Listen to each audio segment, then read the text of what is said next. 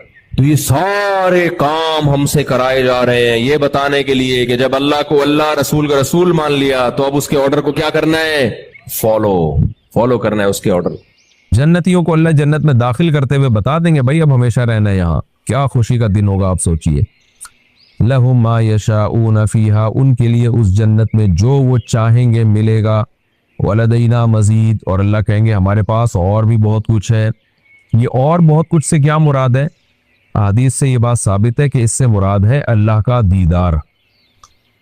نبی صلی اللہ علیہ وسلم نے فرمایا جب جنتی جنت میں چلے جائیں گے تو اللہ ان سے کہیں گے کہ کیا میں تمہیں مزید ایک نعمت نہ دوں؟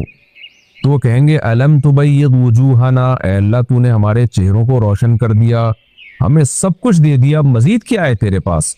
یعنی جنتی خیال کریں گے کہ اس جنت میں اور کچھ مزید کا بھی کوئی یعنی چانس ہے, کوئی گنجائش ہے مزید کی بھی.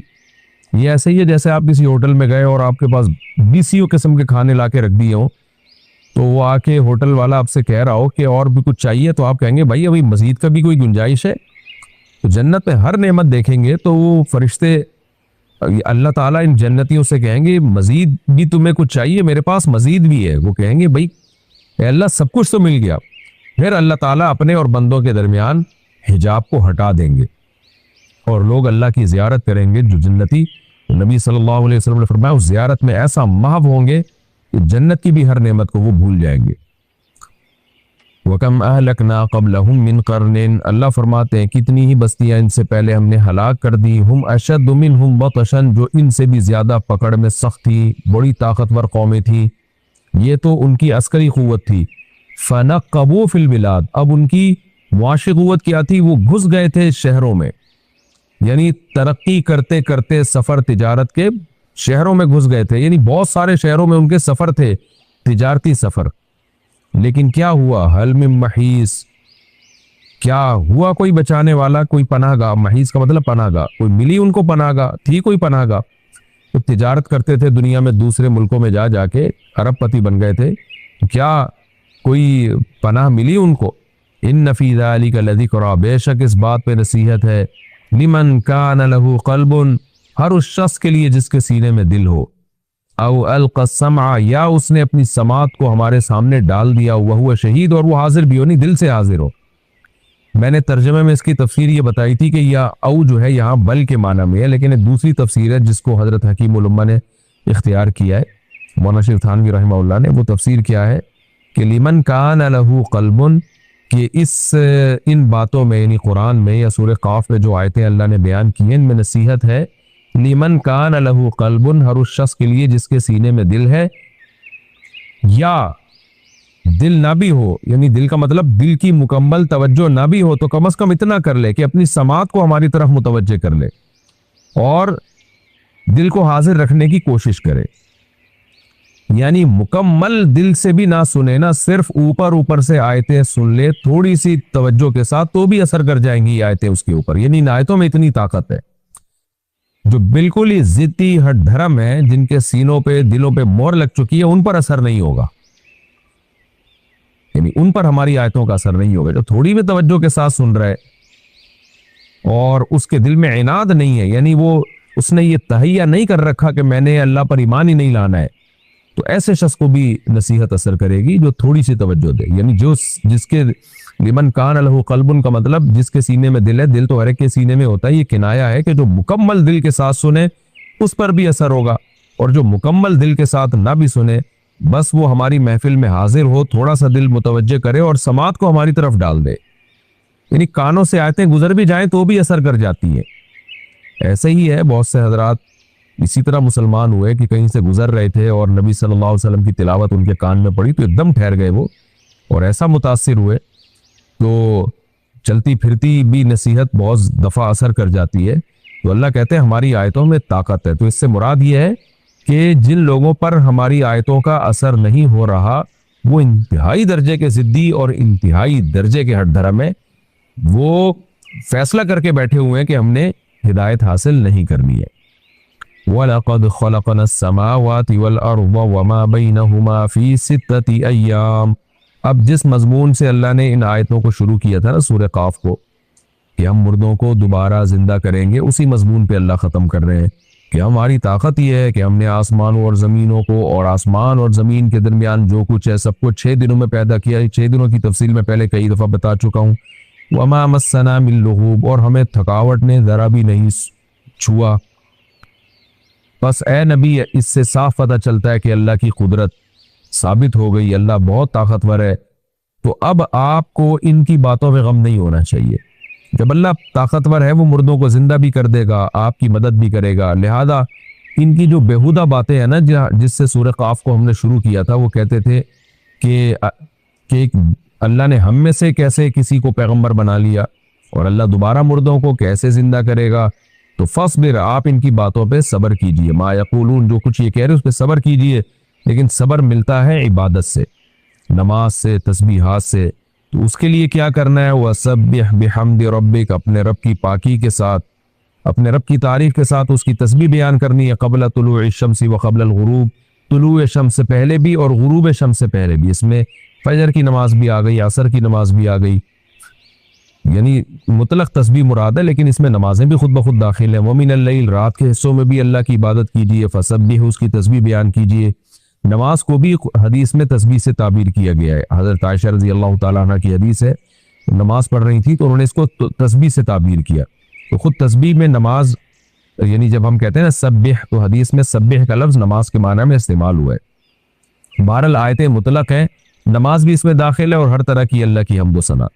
وَأَدْبَارَ السُّجُودِ، اور سجدوں کے بعد بھی، یعنی نماز کے بعد بھی اللہ کی حمد و ثنا کیجیے۔ تبھی ہم نماز کے بعد 33 دفعہ سبحان اللہ، الحمدللہ، اللہ اکبر پڑھتے ہیں۔ وَاسْتَمِعْ يَوْمَ يُنَادِ الْمُنَادِ، اور جس دن پکارنے والا پکارے گا اس کی طرف کان لگا کے دھیان دیجیے۔ یہ کنایا ہے، مطلب یہ کہ قیامت کا انتظار کیجیے، اصل فیصلہ قیامت کے دن ہوگا، اور یہ پکارنے والا بہت قریب سے پکارے گا، یعنی ہر ایک کو ایسا لگے گا جیسے میرے قریب کھڑے ہو کر سور پکارا جا رہا ہے، سور میں پھونکا جا رہا ہے۔ یوم یسمعون الصیحۃ بالحق، جس دن حق کے ساتھ یہ لوگ اس پکار کو سنیں گے۔ ذالک یوم الخروج، یہ مردوں کے نکلنے کا دن ہوگا، سب نکل آئیں گے قبروں سے۔ انا نحن نحیی ونمیت، بے شک ہم ہی نے زندہ کیا تمہیں اور ہم ہی موت دیتے ہیں۔ وإلینا المصیر، اور ہماری ہی طرف لوٹ کر آنا ہے، یعنی ہم نے جب زندہ کر لیا اس پہ تمہیں تعجب نہیں ہو رہا کہ ہم پیدا کیسے ہو گئے، پھر ہم تمہیں موت دے دیتے ہیں، اس پہ تعجب نہیں ہو رہا، تعجب ہو رہا ہے کہ ہماری طرف لوٹ کے کیسے آؤ گے۔ اس لیے اللہ نے فرمایا 2 پروسیس تو دیکھ لیے، وإلینا المصیر، لوٹ کے ہماری طرف آنا ہے، یہ بھی دیکھ لو گے۔ یہ کب ہوگا؟ یوم تشقق الارض عنہم سراعا، جس دن زمین ان سے پھٹے گی اس طرح کہ یہ دوڑ رہے ہوں گے میدان حشر کی طرف۔ ذالک حشر، یہ ایک حشر ہوگا، ان لوگوں کو جمع کرنا ہوگا، اور یہ علینا یسیر، ہم پہ بہت آسان ہے، یہ حشر جو ہے یہ ہم پہ بہت آسان ہے۔